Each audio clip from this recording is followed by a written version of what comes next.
Tahukah Anda bahwa di sekitar kita mungkin ada makhluk tak kasat mata yang senantiasa mengikuti, melindungi, atau bahkan memberikan petunjuk? Banyak yang menyebutnya sebagai khodam. Namun, apa sebenarnya khodam itu? Apakah khodam selalu bersifat positif?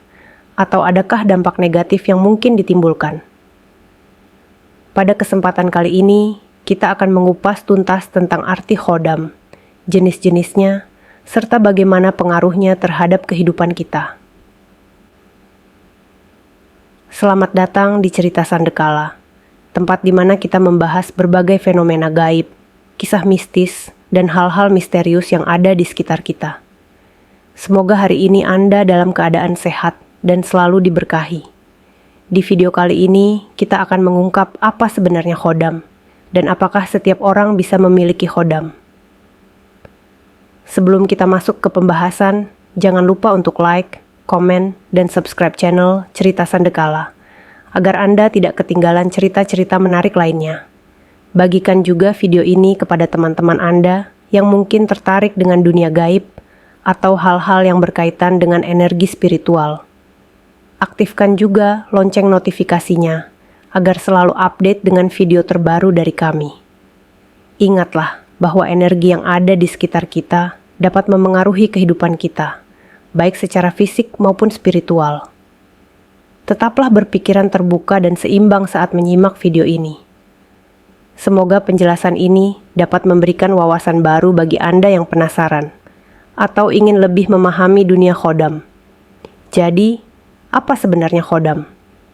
Secara sederhana, khodam sering diartikan sebagai entitas spiritual yang setia mendampingi seseorang.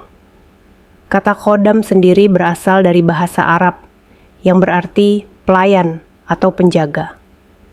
Dalam konteks ini, khodam dianggap sebagai sosok yang bertugas melindungi, menjaga, atau memberikan bantuan kepada orang yang didampinginya, baik secara fisik maupun spiritual.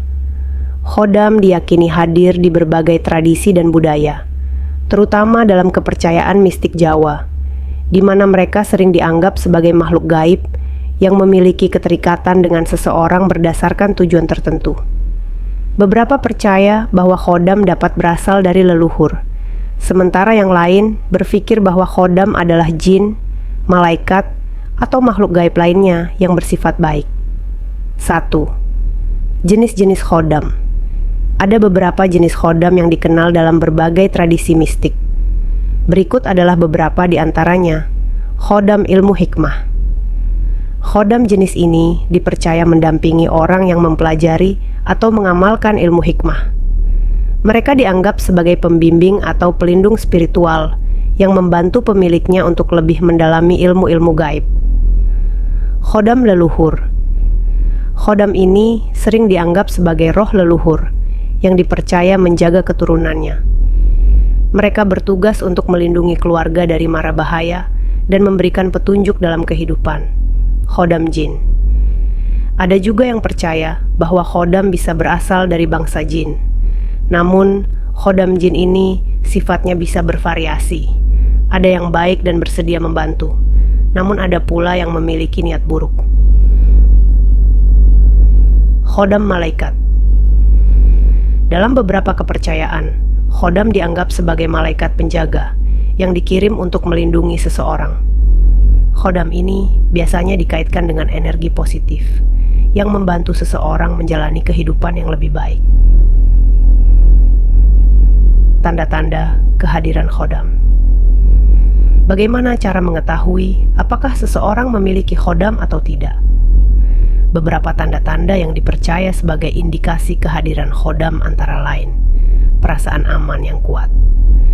Orang yang memiliki khodam seringkali merasa aman dan tenang, terutama dalam situasi berbahaya. Mereka mungkin merasakan kehadiran energi yang melindungi tanpa mengetahui asal-usulnya. Mimpi atau pertanda. Beberapa orang yang didampingi khodam melaporkan mengalami mimpi atau pertanda tertentu, seperti bertemu dengan sosok misterius yang memberi nasihat atau perlindungan, kemampuan spiritual yang meningkat, Ada yang percaya bahwa kehadiran khodam dapat membantu seseorang dalam mengembangkan kemampuan spiritual, seperti intuisi yang tajam, kemampuan meramal, atau kemampuan penyembuhan, merasa diawasi atau ditemani. Kehadiran khodam kadang terasa sebagai energi yang selalu menemani, terutama dalam momen-momen krusial.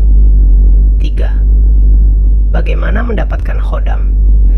Ada beberapa cara yang dipercaya bisa mendatangkan khodam untuk mendampingi seseorang, meskipun proses ini biasanya terkait dengan ritual-ritual tertentu. Berikut adalah beberapa metode yang dikenal dalam berbagai tradisi, puasa, dan meditasi. Dalam tradisi spiritual, melakukan puasa tertentu atau meditasi mendalam diyakini bisa membuka pintu bagi khodam untuk hadir. Ritual ini biasanya dilakukan dengan niat yang kuat dan fokus spiritual yang tinggi. Warisan keluarga. Ada yang meyakini bahwa khodam bisa diwariskan secara turun-temurun dalam sebuah keluarga. Dalam hal ini, khodam leluhur biasanya menjaga keturunan dari generasi ke generasi, mengamalkan ilmu tertentu. Dalam beberapa kepercayaan, seseorang yang menguasai ilmu hikmah atau ilmu gaib lainnya bisa secara otomatis didampingi oleh khodam yang sesuai dengan ilmu yang dipelajari. Namun, penting untuk diingat bahwa tidak semua orang merasa nyaman atau perlu memiliki khodam. Kehadiran khodam tidak selalu berarti seseorang lebih kuat atau lebih beruntung. Ada tanggung jawab besar dalam menjaga keseimbangan energi antara diri sendiri dan khodam yang mendampingi. Dampak positif dan negatif kehadiran khodam tidak bisa dipungkiri bahwa ada pro dan kontra terkait kehadiran khodam dalam kehidupan seseorang. Berikut adalah beberapa dampak positif dan negatif yang mungkin dirasakan. Dampak positif. Perlindungan dari mara bahaya. Bantuan dalam urusan spiritual atau kehidupan sehari-hari. Ketenangan batin dan rasa aman. Dampak negatif. Terlalu bergantung pada khodam bisa membuat seseorang kehilangan kontrol atas hidupnya. Khodam jin yang memiliki niat buruk bisa membawa energi negatif atau gangguan.